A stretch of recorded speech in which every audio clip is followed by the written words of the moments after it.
The rain hammered against the observation deck of the Artemis station. Though rain was impossible this far from Earth, Erling blinked, realizing it was just the rhythmic pulse of the station's atmospheric processors.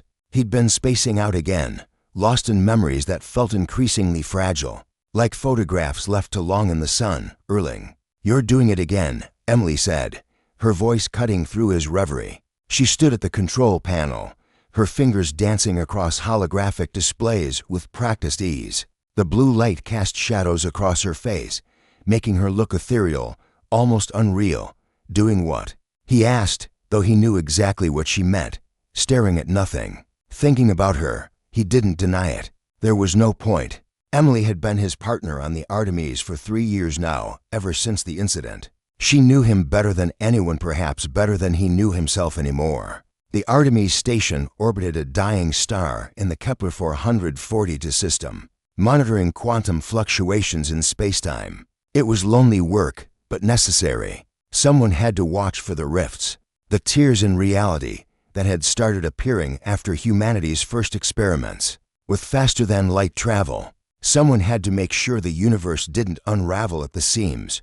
We're getting another spike, Emily announced, her tone shifting to professional detachment. Sector 7, same as last week. Erling moved to her side, studying the readings. The quantum signature was identical to the previous anomalies, a temporal distortion. Localized but growing. It's getting stronger. Should we report it? He hesitated. Protocol said yes, but something made him pause. There was a pattern emerging, something the automated systems weren't picking up.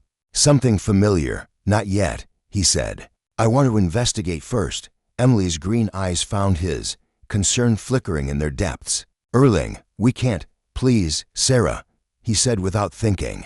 Just trust me on this. The silence that followed was absolute, broken only by the hum of the station's systems. Emily's face had gone pale, her entire body rigid. What did you just call me? Her voice was barely a whisper. Erling felt his stomach drop. Emily, I called you Emily. I know. She took a step back, her hand gripping the edge of the console. You called me Sarah. You called me by your old love's name. I didn't mean wait. Emily's eyes widened, her breath coming in short gasps. She pressed her palm against her temple, as if fighting off a sudden headache. Wait, was that you? What are you talking about? But Emily wasn't listening. She was staring at him with an expression he'd never seen before, a mixture of recognition, fear, and something that looked disturbingly like memory. Her lips moved, forming words she didn't speak, and then she said, the observation deck. The coffee. You always took it black with sugar, never cream. You said cream was for people who didn't actually like coffee. Erling's blood ran cold. Those were Sarah's words. Sarah's exact words, from a conversation they'd had 7 years ago, months before the accident. How do you know that? He demanded. Emily, or whoever she was, closed her eyes. When she opened them again, tears streamed down her cheeks. Because I told you that. Because I was there. I am.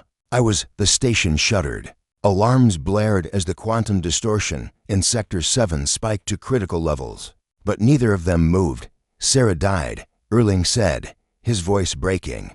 She died in the quantum collapse on the Icarus mission. I was there. I saw the ship torn apart. No, Emily whispered. The Icarus didn't collapse.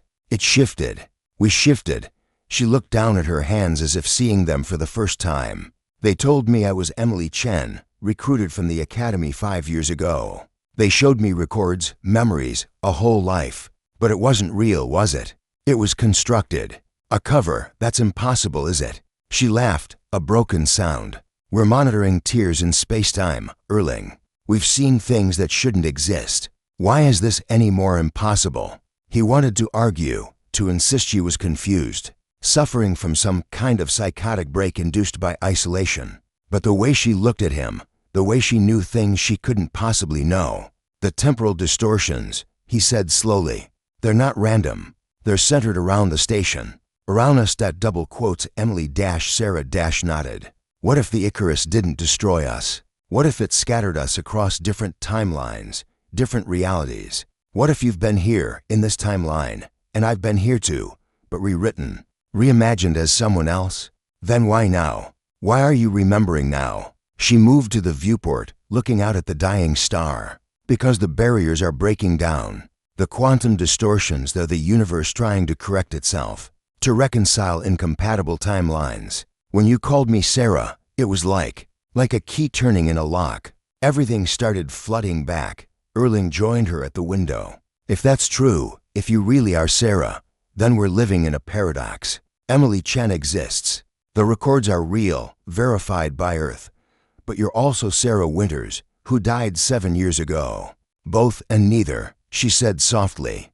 Quantum superposition on a human scale. I existed in both states until you collapsed the wave function by speaking my name. The station shuddered again, more violently this time. The quantum readings were off the charts. It's tearing itself apart, Erling said. The paradox is destabilizing local spacetime. Sarah, he couldn't think of her as Emily anymore, turned to him with determination in her eyes. Then we have to choose. The universe can't sustain both realities. Either I'm Emily Chen, and Sarah Winters died on the Icarus, or I'm Sarah Winters, and Emily Chen never existed. How do we choose? We don't. She took his hand, her touch achingly familiar. I do, and I choose. I choose to let go. No, listen to me, she said urgently. Emily Chen has a life, a history, people who know her. Sarah Winters is a ghost, a memory. If I hold on to her, if I hold on to me, everything unravels. But if I let her go, I can't lose you again. She smiled through her tears. You won't. Emily will still be here. She'll still be your partner, your friend. She just won't remember being someone else. The station groaned. Metal screaming against the forces trying to tear it apart. I love you, Erling said. I loved Sarah, and I know. She kissed him, gentle and final. And Emily will too, someday, maybe, in her own way. She pulled away and moved to the central console, her fingers flying across the interface. I'm resetting the quantum field, stabilizing my timeline signature to Emily Chen's pattern. It'll erase the overlap, the memories of being Sarah. Wait, don't make this harder. She paused, looking back at him one last time. Thank you for calling me by her name, our name. For giving me this moment to remember, to say goodbye properly. She pressed the final command. The station stabilized instantly, the alarms falling silent. Emily Chen blinked, looking confused. Erling, what happened? I blanked out for a second there. He stared at her, searching for any trace of Sarah in her eyes. There was nothing. Just Emily, exactly as she'd always been. Nothing, he said quietly. Just a glitch in the system, but as he turned away, he could have sworn he heard a whisper in his mind. Sarah's voice one last time. I'll always be here. In the spaces between, the dying star burned on outside the viewport, and Erling wondered if somewhere, in some other timeline, Sarah was watching the same star and thinking of him.